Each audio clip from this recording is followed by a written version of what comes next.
5ই April 2026-এ Chinnaswamy স্টেডিয়ামে অনুষ্ঠিত হয়েছিল royal challenger Bengaluru versus Chennai super কিংয়ের হাই ভোল্টেজ ম্যাচটি। চেন্নাই সুপার কিংস টসে জিতে প্রথমে বোলিং করার সিদ্ধান্ত নেয়। আরসিবির ওপেনাররা স্টার্টিংয়ে একটা ঝোড়ো ইনিংস শুরু করে দেন। বিরাট কোহলি এবং ফিল সল্ট মিলে পাওয়ার প্লেতে দারুণ শুরু করেন। বিরাট কোহলির 28 রান এবং ফিল সল্টের 46 রানের বিনিময়ে আরসিবির পাওয়ার প্লেটা খুব সুন্দর শুরু হয়। 3 নম্বরে নেমে দেবদত্ত পাডিক্কাল মাত্র 29 বলে 50 রান করেন, যার মধ্যে তিনি 5টি চার এবং 2টি ছক্কা মারেন।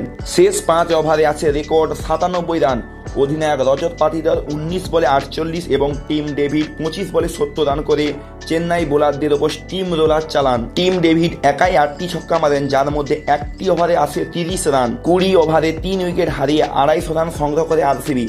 চলতি মরশুমে সর্বোচ্চ রান তাদেরই। 251 রানের বিশাল লক্ষ্য তাড়া করতে নেমে শুরুতেই ধাক্কা খায় চেন্নাই। ভুবনেশ্বর কুমার তার মাইল ফলক 20তম উইকেটে আয়ুষ মাত্রাকে ফিরিয়ে দেন।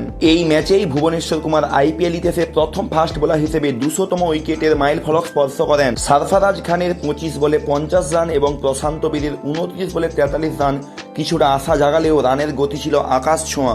আরসিবির হয়ে ভুবনেশ্বর কুমার 3 উইকেট এবং অভিনন্দন সিং ও কৃণাল পান্ডিয়া মিলে 2 উইকেট করে নেয়। এভাবেই 19.4 ওভারে 207 রানে অল আউট হয়ে যায় চেন্নাই। ওই দিন বেঙ্গালুরু চিন্নাস্বামীতে শুধুই ছিল লাল হলুদের গর্জন। ব্যাটিং তাণ্ডব আর ভুবনেশ্বরের রেকর্ডে রাতে আরসিবি তাদের আধিপত্য বজায় রাখল।